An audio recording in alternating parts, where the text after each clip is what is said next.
Welcome to the Elaborate Topics podcast, where we focus on lab-specific strategies for medical laboratory professionals. We're proud to be the healthcare detectives that work behind the scenes to get the results needed to influence medical decisions. Let's grow together and jump right into the lab.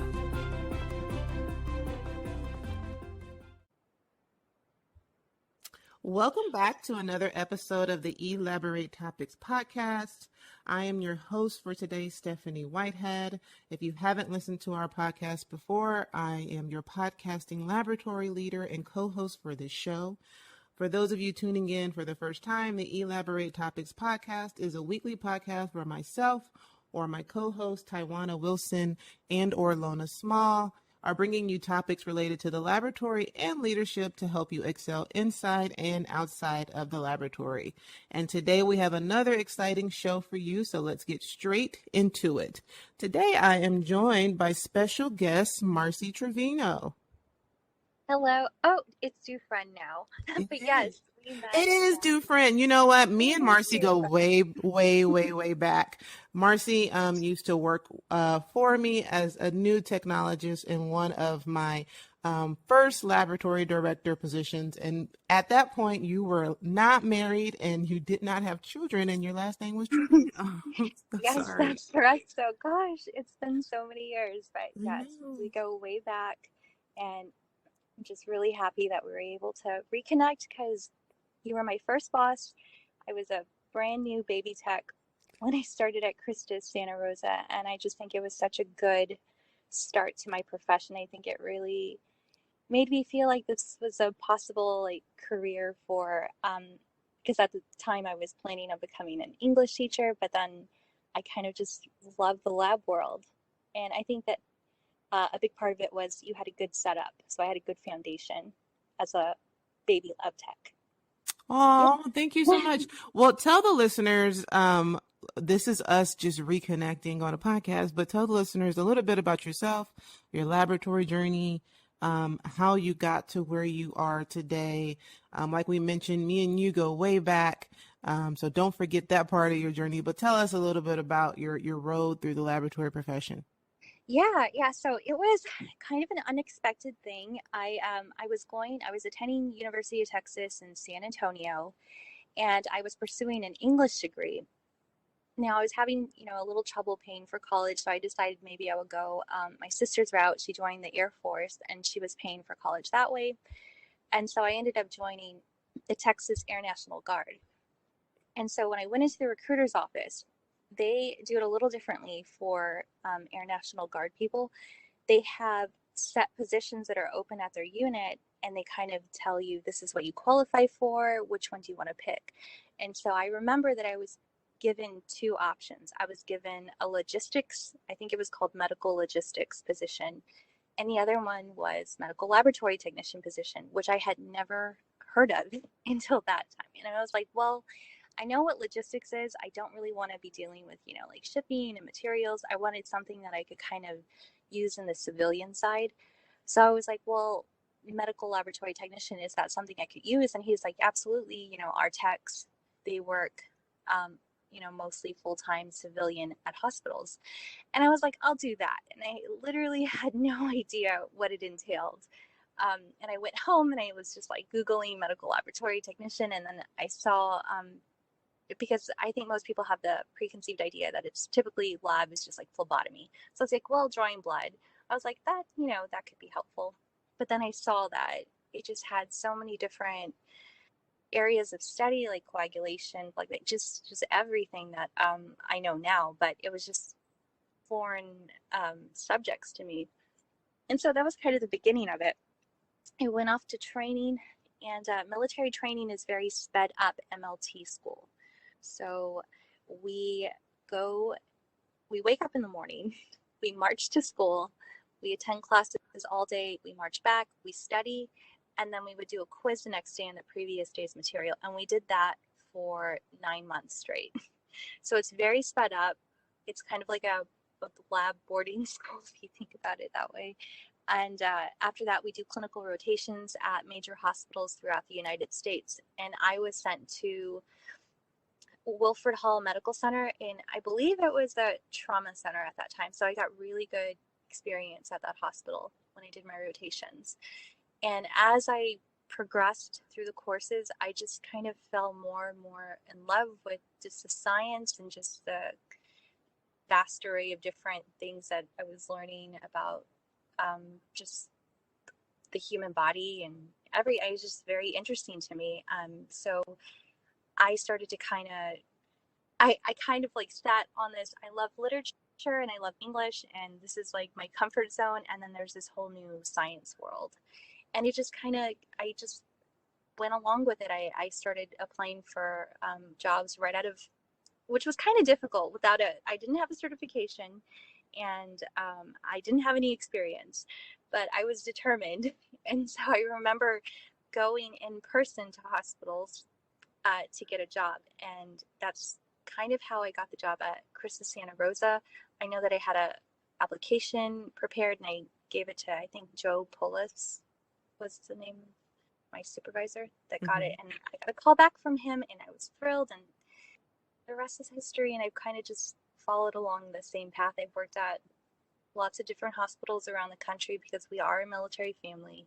My husband is active duty still, and so that has given me a unique opportunity to travel and to see different labs and different types of work cultures. And it's just been a very fulfilling, and it still is ever changing. Like my idea of like where I want to go in the lab career field, even now with the job that I have, which right now I recently was hired at Canventa Life Sciences, which is in the Oakland area. You can see the bay, like you can actually see the Golden Gate Bridge when I drive to work. It's really pretty. Oh, that's cool. Yeah, it's so beautiful. So now I'm kind of in a new branch off of the lab field, which I mean, who would have thought? You know, I walked into a recruiter's office, never heard of the career field, and here I am in the San Francisco Bay Area, and I'm working for stem cell isolation laboratory, it's fascinating stuff. I love it. So that's a little background, or a lot of background. So when you think about your journey and starting out in a military, kind of atmosphere, and even, like you said, you're a military wife now, and so you're still kind of in the atmosphere. What has been your favorite part of your laboratory journey, or even if it's been the military versus the civilian, I can't even talk, the civilian route. What has been either your favorite area or your favorite location or your favorite part of being in the laboratory profession? So do you mean like laboratory setting versus like civilian laboratory setting, maybe, like kind of comparing the two? Well, I guess when you look back over your career, what is your favorite aspect of it? I think my favorite aspect was that we are a military family, and I don't mind traveling. I love, I know some people might have issues with starting and, having to leave jobs and restarting jobs.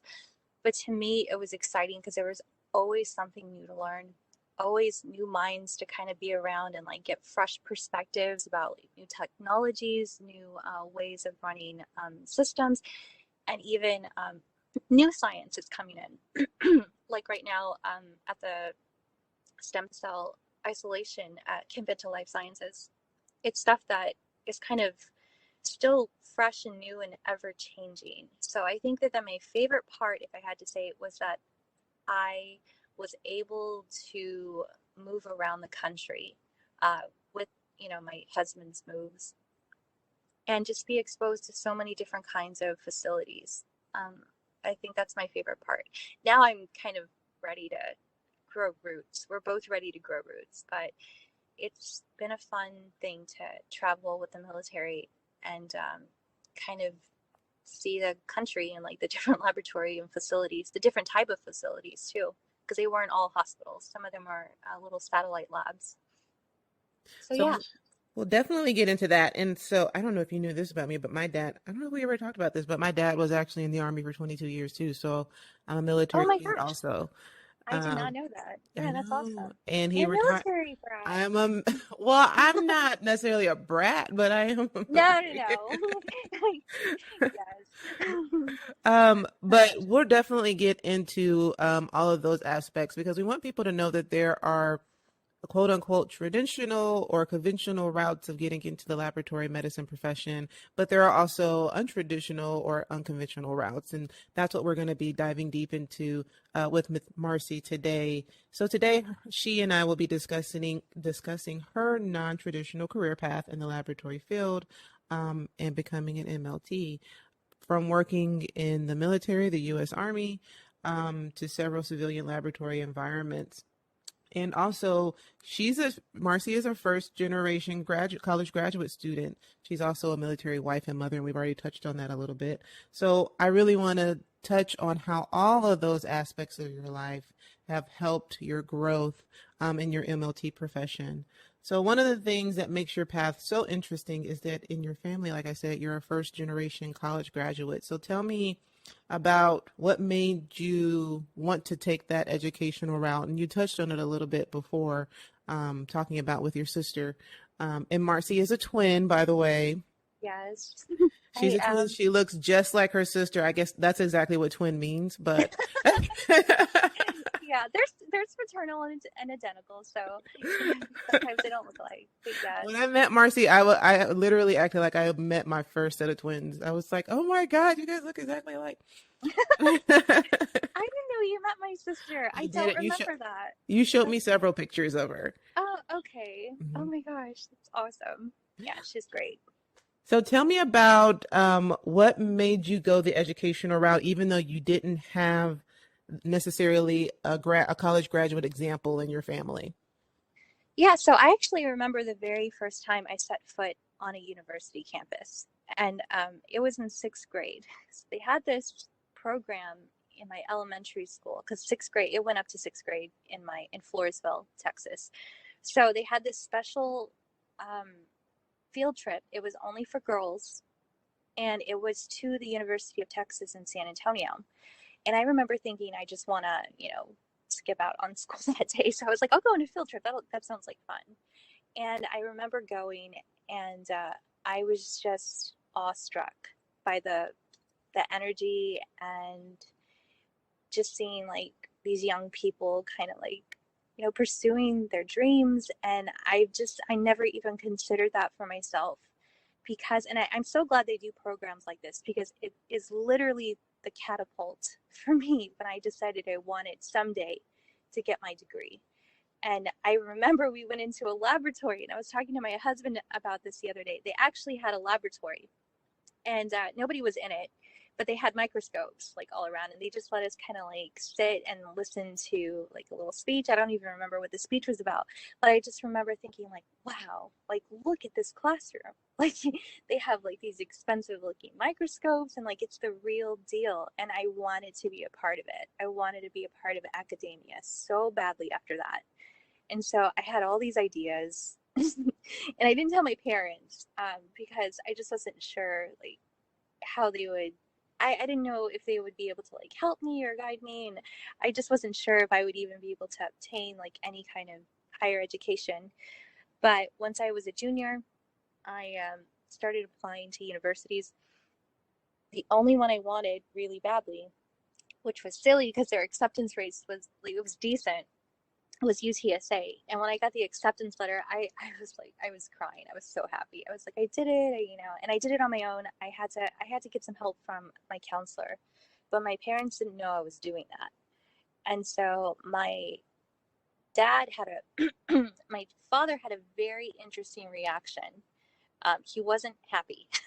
And yeah, and the more I talk to people that come from my background, first generation Hispanic families, I think that it comes from a sense of like the unknown.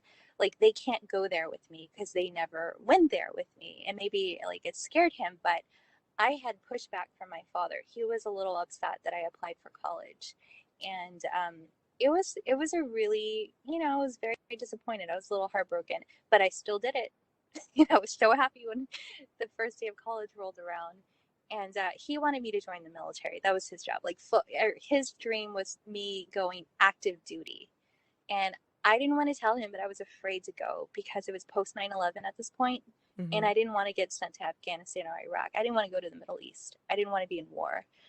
So my twin sister went to the military, but I was like, I don't think that's for me, not fully. So I did eventually join the Air National Guard, but it's because I knew that I could have the, a little bit of the military world, but you serve the governor of Texas when you join the Air National Guard. So, for homicide, natural disasters. So that's kind of how my college, sorry, I went on a tangent, but yes, that really field trip, that field trip that we took in 6th grade. And so those programs, they work because it planted that seed, that like desire to pursue higher education. And it's never gone away. Like I still have it.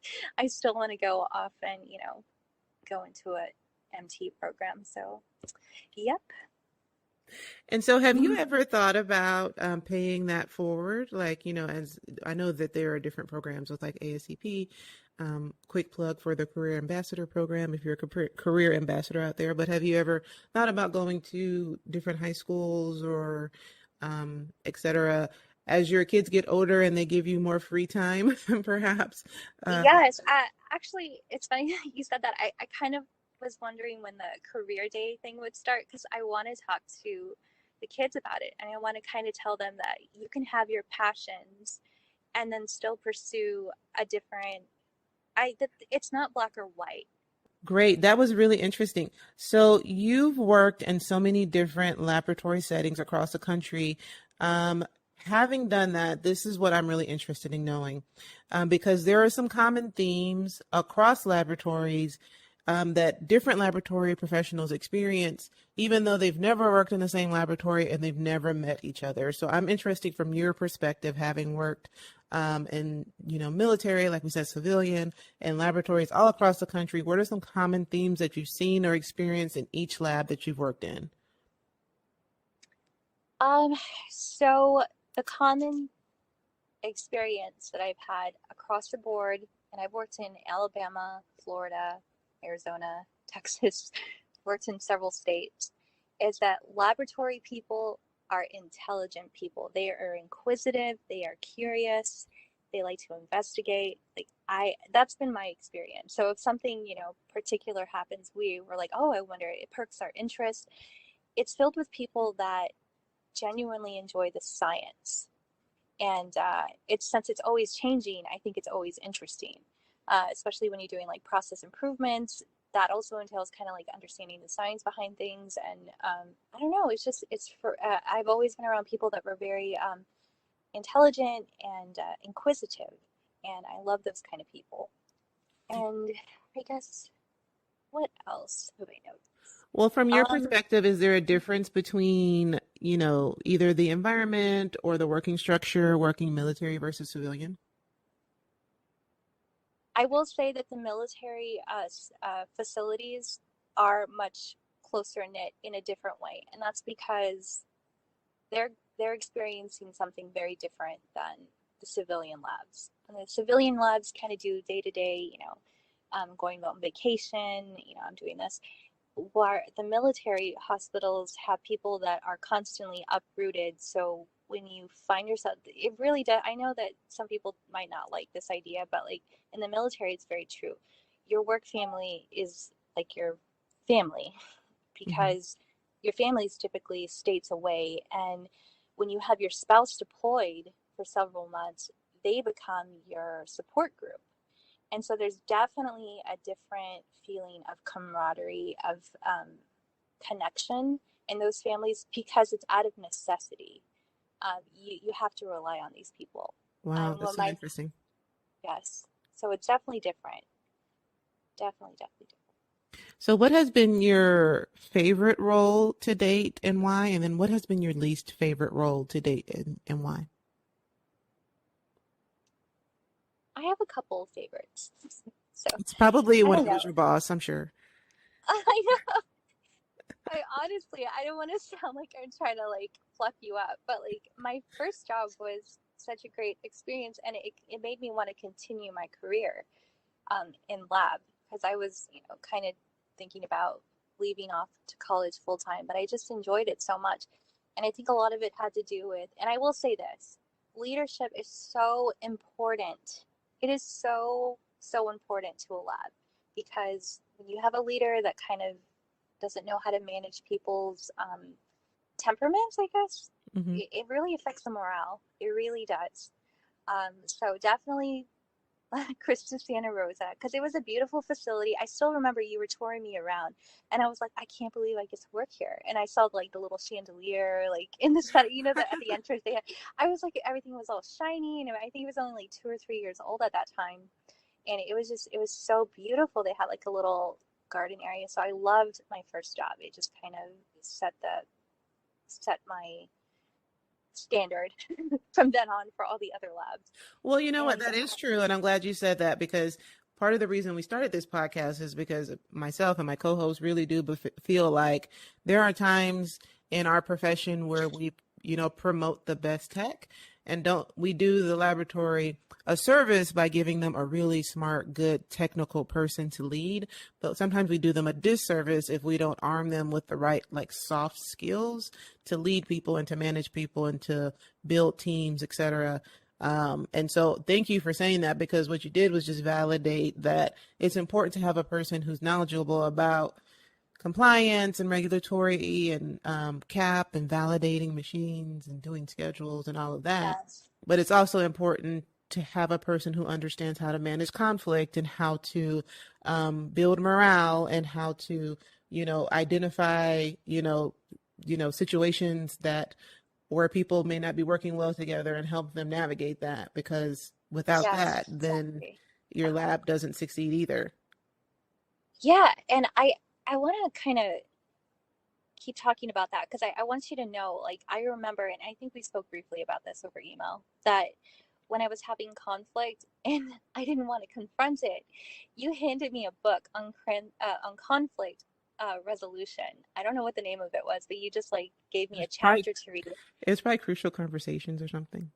Yeah, it was something, but I remember that I did read it, and you told me that you felt that this is something I had to do and it would benefit me from here on out. And you were correct, because I remember I was terrified, and I told my coworker, this is how I feel when you like roll your eyes at me, because that's what she was doing, and it was just making me feel so like anxious, where I didn't even want to come to work. I was like, oh, she doesn't like me. I don't want, like, I'm afraid. And I remember you telling me I need to like just address it, and so I did.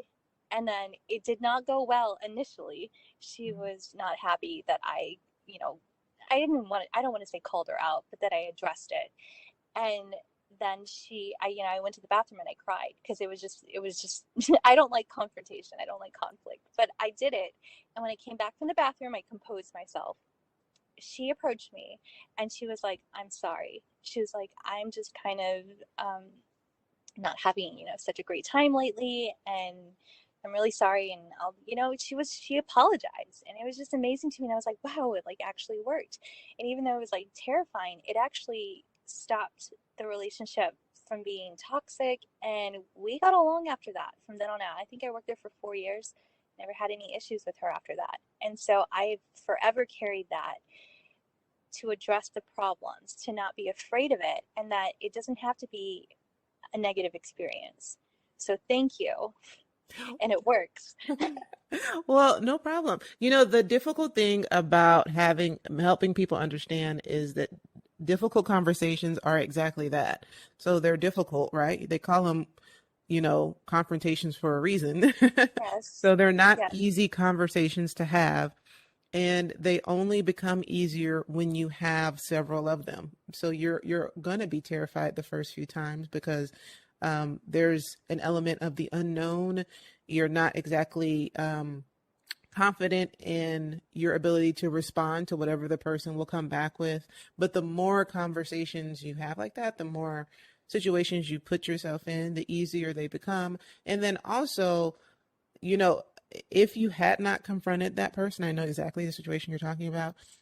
your continued growth in working with that person would have been stifled. There are so many times in the laboratory where people have conflict, and then we make all these accommodations for the conflict. Oh, we just won't put you two on the same shift, or we just won't put you Yes. two on the same section, or, this person will, come in a little bit earlier so they can avoid this person, and we make all these accommodations for behavior and, just team conflict when we can just address it. To me, it's always better, and it's always been my philosophy, and it's something a mentor told me a long time ago. It's always better to address the elephant in the room, and Yes. at least everybody knows the elephant is there, and we can work around it, than acting like it's not there. Yes, exactly. Oh, I didn't know that's something from your mentor. See, you have passed it down, and I will definitely pass it down to my children because it's just wonderful advice. Um, Well, yeah. speaking of your children, during your journey, you also started a family. You got married, you had kids. So tell me about how you balance, being a military wife, being a mother now, having a career, the continuing education that goes along with that. And what advice would you have for listeners in that similar situation who are trying to, maybe they're newly married or have a new child?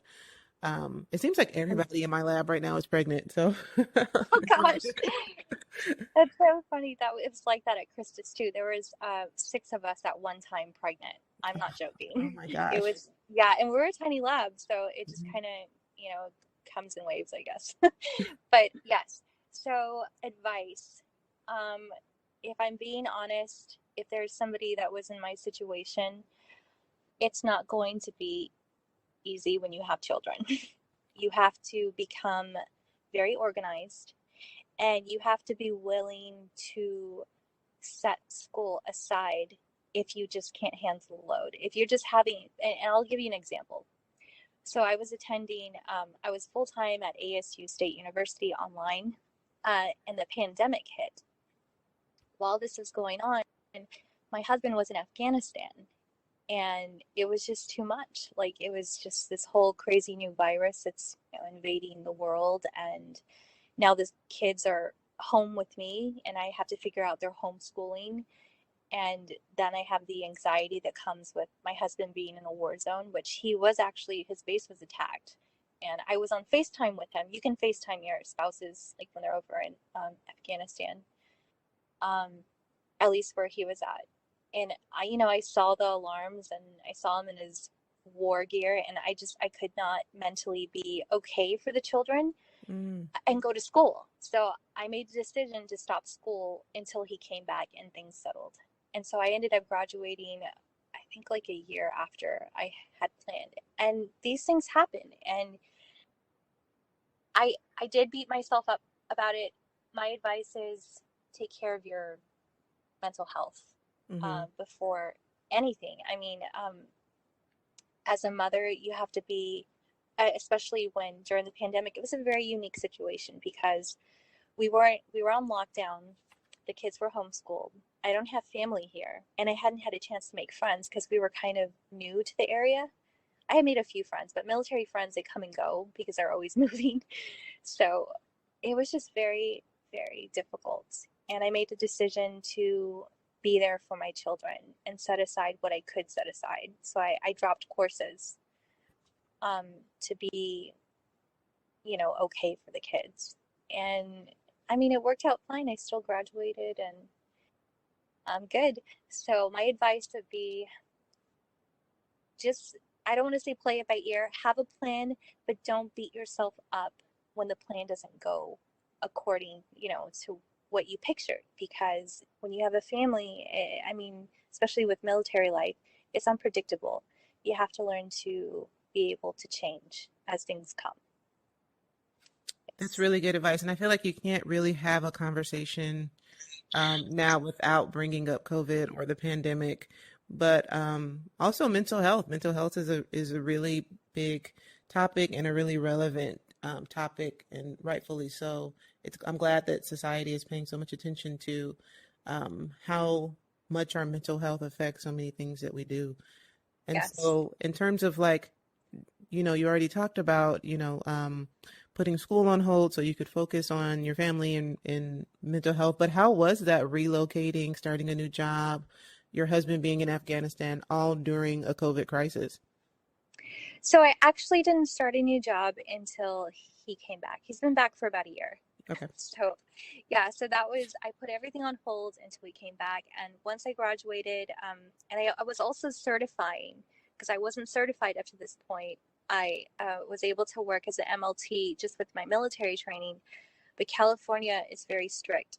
Mm-hmm. It's one of the reasons why when I lived in Florida, I would work in Alabama because Florida also had the certification requirements. And so I had also been studying before he went on deployment for my ASCP certification, which I got. And I was so happy. But Congratulations. where are we going? Thank you. Yeah, so I did it, I think, 9 years. I think the deadline is 10 years after you do your school. So I was like right off on the cutoff. I was like, I have to do it. It's now or never. And so I finally did it. And I was planning to go back to work, but then my husband got orders and I was like, we'll just wait till you come back. And then the pandemic happened. So we just kind of pushed things back. So I did put everything on hold, especially because my kids were homeschooled for the entire year. So I was homeschooling them. And after that, I was hired at Convental Life Sciences. I've been there for a month and a half, so not too long. But yeah, I just adjusted as I needed because I didn't want to overdo it. Because once I start stressing, it kind of affects the whole family, the whole family's dynamic. So I was just like, you know what, I'll just wait until everything settled. And now I'm finally back at work. This is the longest I've gone without being a full-time worker. I think it's 3 years. Mm-hmm. I've been a stay-at-home mother, and I'm finally back in the workforce. And it is different. Mm-hmm. After being stay-at-home for 3 years, I didn't think it was going to be different. It feels very different than it did before, which could be lots of factors, different state, different kinds of people. But maybe it's just because I haven't been around a lot of adults the last, couple years. But it's been good. I'm definitely happy being back in a laboratory. I'm very, very happy. One of the things that I've always liked about you, Marcy, is like your attitude and your personality. You're one of the happiest people that I've ever met in my life. One of the really most positive people. And even if you're not thinking that way, you definitely project that. And so whenever you come into a laboratory, laboratories sometimes can be really stressful environments, especially when you're working in certain areas like blood bank. And so to just have that positivity and that, that mindset of, yes, guys, we can do this. We're a team is always refreshing, when somebody like you walks into a laboratory. So being that you are in a new position, I want to ask, and being that you do have that type of attitude just naturally about yourself, what advice would you have for listeners to be successful in a new job or on a new team or in a new lab because you've been in that position so many times? So for somebody new that's coming into a laboratory, like just advice? Yeah, like for just a new employee who is on a new team, maybe they transition to a different section or department of their laboratory and they're with a new team, or they've started a new job and maybe they're in a new lab altogether. I guess the best advice I would have to give for a brand new person is to be a great, especially at the beginning, this is so important at the beginning, be a great helper and be a great listener. Be a very good listener. Even if you've worked, and I've had to, pull myself back a little bit, especially once you start getting so much experience, you want to just kind of do what you've done. And every lab does things a little bit differently. So just kind of stand by and look for ways to help and listen so you can learn about the lab that you're in. And that will help you kind of smoothly transition into a new lab. Just to be helpful and be, an attentive listener. So, can't go wrong with those two things, I think. I think the laboratory is a really small world because even you and I, like you said, we worked together many years ago in your career, almost 10 years, probably 10 years ago in your career, Yes. or over that. And we still were able to kind of reconnect from the relationship that we cultivated all those years ago. So talk to me about why you personally think it's important not to burn bridges. So I have seen this firsthand, and I'll never. The first time I heard this about the laboratory being a small world is when I was in San Antonio. One of my trainers, um, Julie Pinsinski, which I'm still friends with, all these years later. She told us, "I want you to be very careful out there when you're like job hunting." Right before we graduated, she said, "Do not burn your bridges because the lab is a small world." And I just, I took it with a grain of salt. I wasn't really, I'd never seen it work in real time, but I did eventually. So I think about 5 or 6 years into my career, I had a supervisor, and he was a very smart man, and he was very educated. Um, but he didn't have the greatest like relationship with his coworkers. And um, I remember being at University Hospital, which I worked with under you again, which is great. Thank you. It was such a that was such a great experience at University Hospital. But I saw him there, and I remember him. Um, I guess he was looking for a blood bank job. They had some kind of education, and so I remember that the supervisor was kind of talking, and I guess like his reputation like followed him, and so people were hesitant to offer him a position, not because of his education and not because of how intelligent he was, because he had that, but because of how he got along with other people. And so I'm not sure if he got hired there or not, but I never saw him. So I don't think he got that job.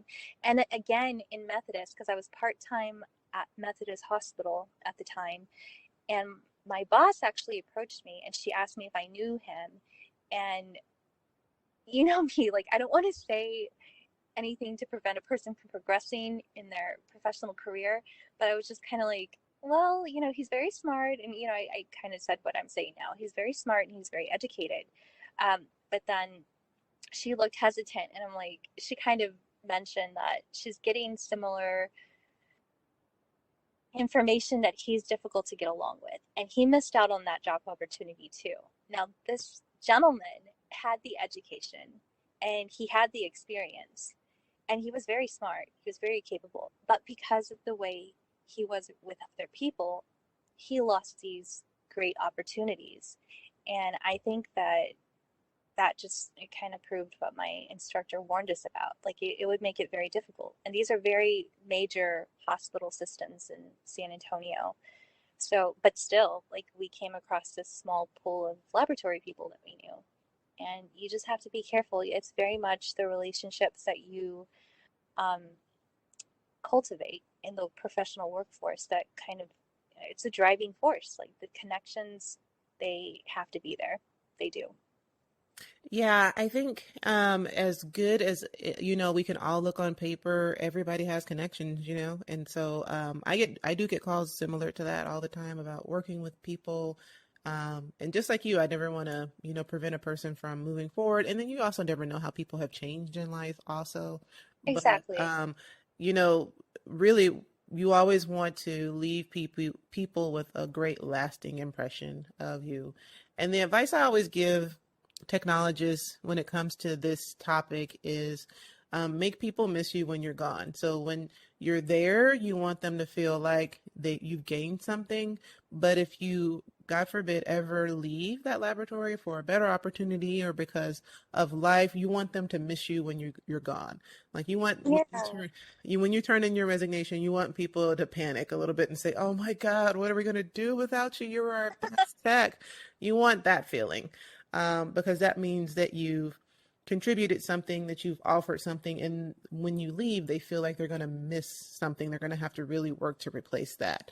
And that's just part of not just being there as a technical addition, but also as a team addition. And so that's the advice I would give to anybody listening. Make them miss you if you leave.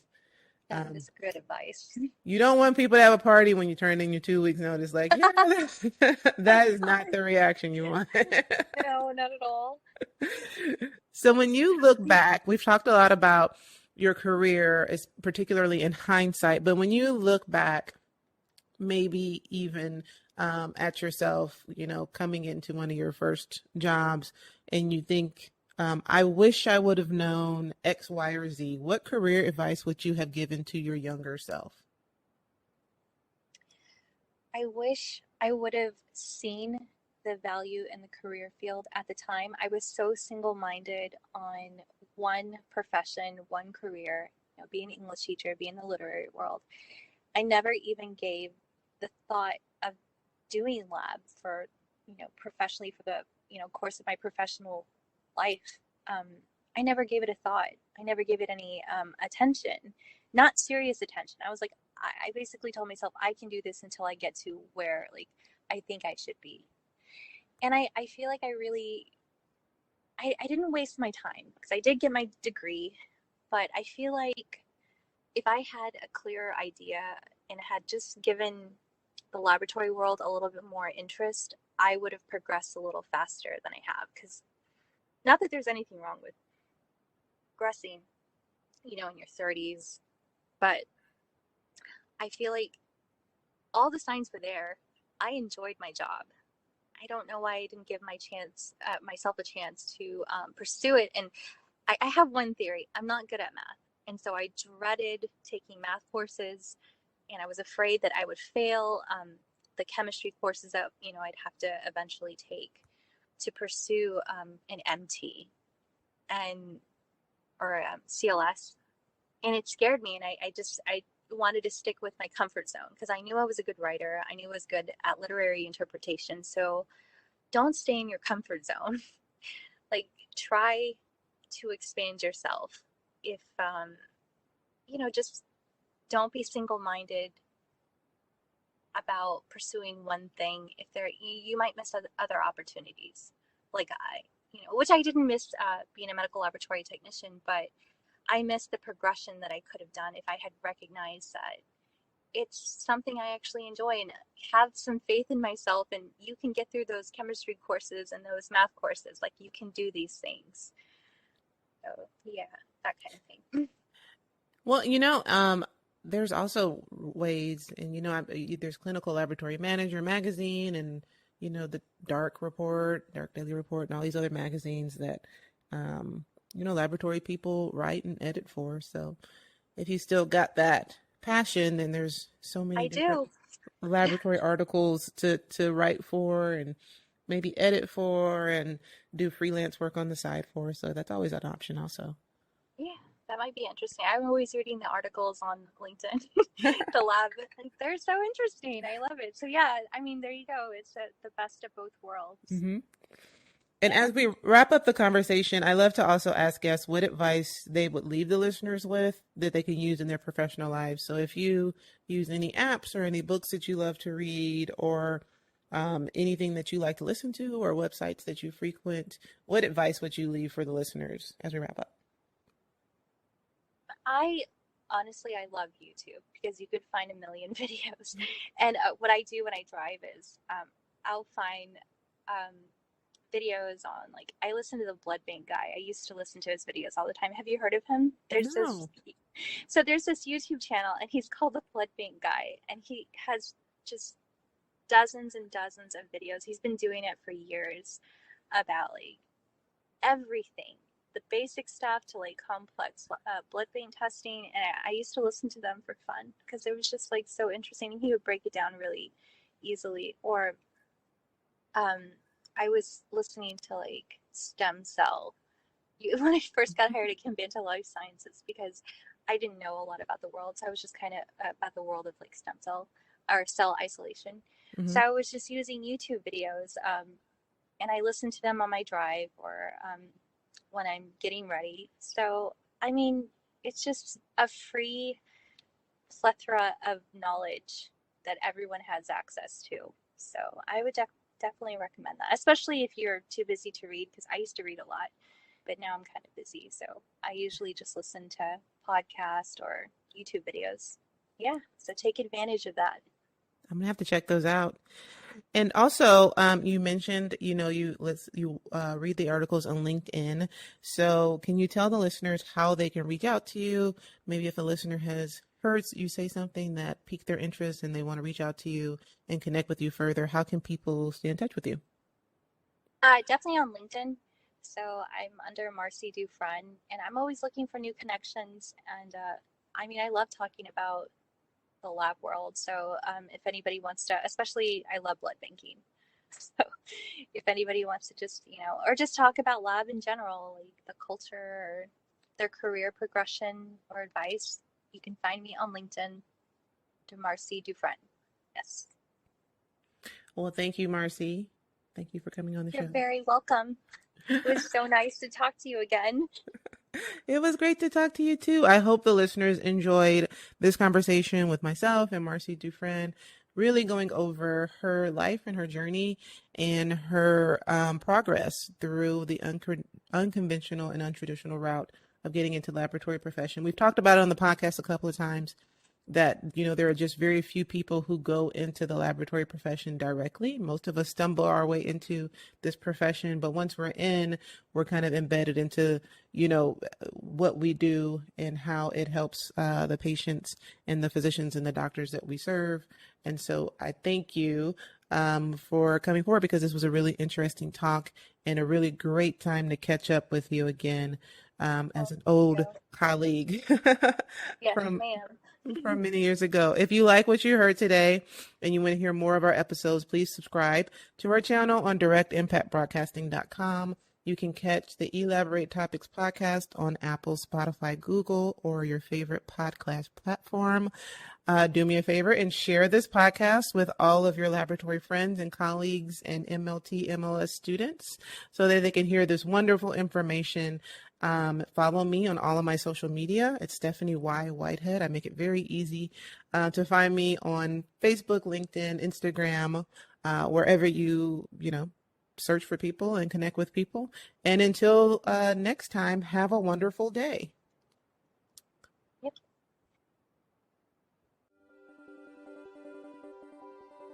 Thank you for tuning in to another episode of Elaborate Topics, where your hosts discussed relevant strategies for laboratory professionals. Please subscribe to this podcast on your favorite podcast platform and listen to us on directimpactbroadcasting.com. Stay tuned for another episode with information you can use to excel in your laboratory career.